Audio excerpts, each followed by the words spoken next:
Bienvenue dans cette présentation qui tentera de préciser la démarche de production d'un référentiel de compétences pour nous assurer que nos activités et nos matériels de formation soient bien adaptés à la réalité des personnels qui occupent les postes pour lesquels nous donnons une formation. Le référentiel de compétences analyse la situation réelle de travail des personnels, en dégage des compétences pour lesquelles on développe un référentiel de formation et enfin du matériel de formation. Voyons maintenant la démarche de production d'un référentiel de compétences de manière plus explicite. La démarche de production de référentiel de compétences comprend 4 étapes successives. Évidemment, chaque référentiel de compétences réfère spécifiquement à une fonction particulière et ne peut être transféré d'une fonction à l'autre. La démarche démarre avec une analyse approfondie de la situation de travail des personnels en question. Sur le fondement de cette analyse, on crée un profil de compétences qui servira de cadre au référentiel de formation pour lequel on développera un matériel pédagogique qui sera utilisé lors de la mise en œuvre d'activités de formation pour les personnels qui occupent spécifiquement ces fonctions. L'analyse de situation de travail vise à préciser, avec des personnels en poste autant que possible, la nature de leur travail. Quelles sont leurs principales responsabilités? Quelles sont les limites qui sont imposées à ce qu'ils peuvent faire? Qu'est-ce qu'ils n'ont pas l'autorité ou la compétence de faire? Quels sont les facteurs de stress qui caractérisent leur fonction? Y a-t-il des sources de conflits qui sont inévitables ou qui sont inhérentes à la fonction qu'ils occupent? On précise aussi les exigences d'entrée dans le poste. Faut-il un diplôme spécifique pour être capable d'occuper ce poste? Est-ce qu'il faut une formation préalable avant l'entrée en fonction, etc. On précise aussi, au besoin, la rémunération des gens qui occupent la fonction. D'autres éléments peuvent être ajoutés à l'analyse de la situation de travail selon les caractéristiques propres à la fonction à l'étude. L'analyse de la situation de travail permet d'élaborer le profil de compétences. On commence par préciser les tâches que doit remplir une personne qui occupe ce poste. On identifie ensuite les opérations nécessaires pour réaliser ces tâches. On précise la fréquence de ces tâches, leur complexité et leur importance dans la fonction à l'étude. On cite ensuite les conditions de réalisation des tâches et, enfin, les critères de performance pour évaluer si la personne remplit adéquatement sa fonction. Ce profil de compétences permet ensuite d'élaborer un référentiel de formation qui précise le contenu et l'articulation des formations à réaliser. Enfin, on crée des matériels de formation cohérents avec le référentiel de formation. Puisque le référentiel de compétences vise l'acquisition de compétences, il serait utile dès le départ de préciser ce que nous entendons par une compétence. Une compétence, c'est un ensemble intégré de connaissances, d'habilités et d'attitudes permettant de faire avec succès une action ou un ensemble d'actions telles qu'une tâche ou une activité de travail. Au lieu d'utiliser les termes connaissances, habilités et attitudes, on peut formuler la définition de la compétence comme un ensemble intégré de savoir, de savoir-faire et de savoir-être qui permettent de réaliser une tâche avec succès. Cette définition sera utile dans l'ensemble du travail du référentiel de compétences pour nous assurer que des activités de formation ne visent pas que les connaissances ou les savoirs, mais aussi les habilités ou les savoir-faire et les attitudes, c'est-à-dire les savoir-être. Notre analyse des tâches et des opérations nous incitera à identifier 2 types de compétences, les compétences spécifiques et les compétences transversales. Une compétence spécifique ou particulière est directement liée à l'exécution des tâches. Elle renvoie à des aspects concrets, pratiques, circonscrits et directement liés à l'exercice d'un métier. Elle vise surtout à rendre la personne efficace dans l'exercice d'un métier. Gérer les ressources humaines constitue un exemple d'une compétence spécifique. Une compétence générale ou transversale, par contre, correspond à des activités plus vastes, qui vont au-delà des tâches, mais qui contribuent généralement à leur exécution. Ces activités sont généralement communes à plusieurs tâches et transférables à plusieurs situations de travail. Une compétence transversale requiert des apprentissages de nature plus fondamentale. Il permet l'intégration, le transfert et l'adaptabilité. Citons quelques exemples de compétences transversales: le leadership, l'éthique, la communication, la résolution de problèmes.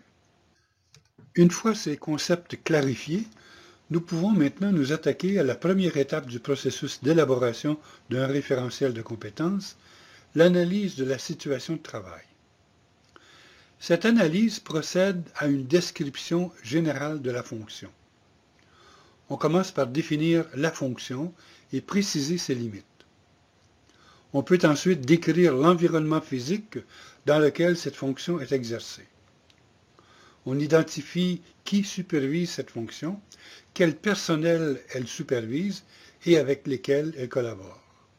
Il faut ensuite préciser les responsabilités qui sont confiées à cette fonction.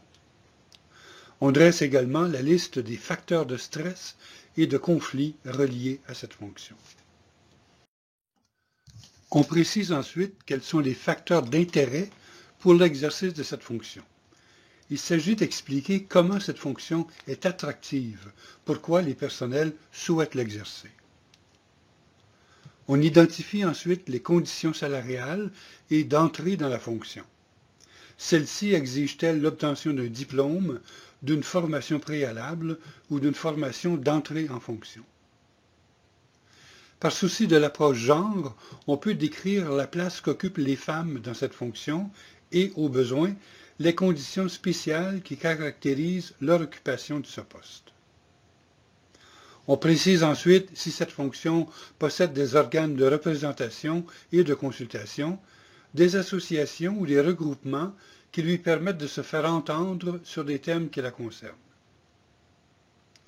Une fois tous ces éléments identifiés, on a une bonne représentation générale de la fonction à l'étude. On procède ensuite à l'analyse des tâches qui caractérisent cette fonction. Précisons que les tâches correspondent aux principales activités à accomplir dans un métier. Elles permettent généralement d'illustrer les produits ou les résultats du travail. Par exemple, la gestion d'un budget constitue une tâche fréquente des gestionnaires. Généralement, le nombre de tâches se situe entre 8 et 12. Les tâches se caractérisent par leur valeur et leur signification. Une tâche correspond à une activité importante pour la personne qui exerce le métier ou la profession. Il s'agit des principales activités de la personne qui occupe le poste. Les tâches se caractérisent également par leur indépendance. Une tâche est complète en soi. Une tâche doit avoir un début et une fin clairement établis. On formule habituellement les tâches tout simplement par des noms: gestion du budget, planification, supervision, etc.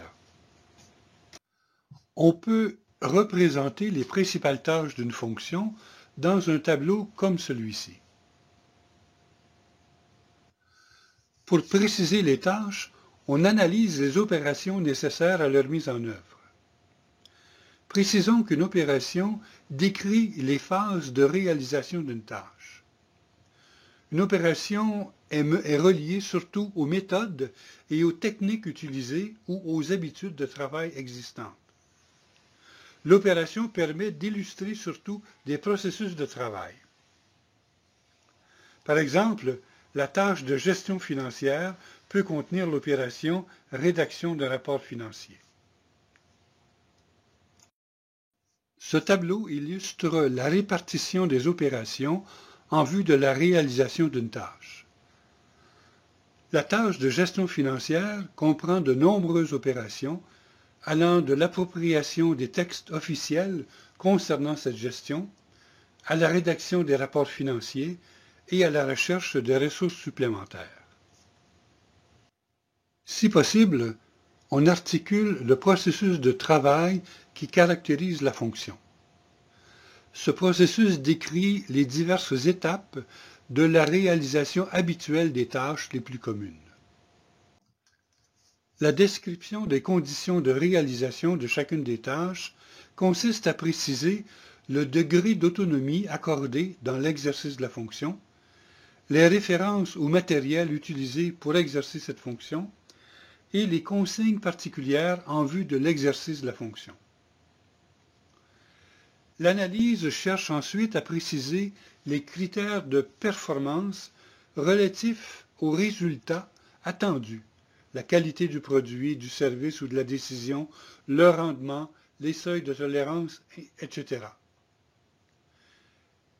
Elle précise également les critères de performance relatifs au respect de normes, de règles ou de procédures de l'éthique. Relatifs également à l'autonomie, c'est-à-dire au degré de responsabilité, au degré d'initiative, à la réaction des personnels devant les situations imprévues, etc. Et relatifs à l'utilisation d'un outil ou d'une technique et à la manifestation d'attitudes particulières. Ce tableau illustre les conditions de réalisation et les critères de performance élaborés par une équipe de gestionnaires en fonction. Il s'agit des conditions de réalisation et des critères de performance concernant la gestion des ressources financières. L'analyse des tâches tente ensuite de cerner pour chacune sa complexité, sa fréquence et son importance. Pour identifier la complexité d'une tâche, on s'interroge sur les facteurs suivants. Cette tâche exige-t-elle des activités plus ou moins répétitives ou plutôt diversifiées? Implique-t-elle des problèmes à résoudre, l'exercice du raisonnement et du jugement? Suppose-t-elle qu'on doive souvent faire appel à des connaissances étendues? Suppose-t-elle qu'on doive souvent faire appel à des habiletés de communication interpersonnelle? Doit-on accomplir de façon autonome en faisant appel à son sens des responsabilités? Pour préciser la fréquence d'une tâche, on détermine combien de fois cette tâche est exécutée à l'intérieur d'une période donnée, par exemple une semaine ou un mois ou un an. L'importance d'une tâche repose sur les conséquences d'une mauvaise exécution ou de l'absence d'exécution d'une tâche donnée. Elle dépend également de la priorité accordée à cette tâche parmi l'ensemble des tâches à exécuter. Un tableau permet de créer une représentation visuelle de la fréquence, de la complexité et de l'importance d'une tâche sur une échelle de 1 à 10. On identifie ensuite les connaissances ou savoirs, les habiletés ou les savoir-faire et les attitudes ou savoir-être relatifs à chaque tâche à accomplir. Enfin, on formule chaque compétence avec un verbe suivi au besoin d'un ou plusieurs compléments. Par exemple, une compétence particulière pourrait être formulée ainsi: gérer les ressources financières du service. Une compétence transversale pourrait être libellée: résoudre les problèmes. Toutes ces informations sont ensuite intégrées dans une matrice des compétences. On y identifie les relations entre les compétences particulières et les compétences générales ou transversales. On y précise aussi les instances du processus de travail en référence aux compétences particulières. Voilà donc un survol rapide du processus d'élaboration d'un référentiel de compétences. La production d'un tel référentiel est complexe, mais il vaut la peine de le réaliser si l'on souhaite assurer la pertinence des matériels et des activités de formation. Bon succès dans la production de ces référentiels de compétences.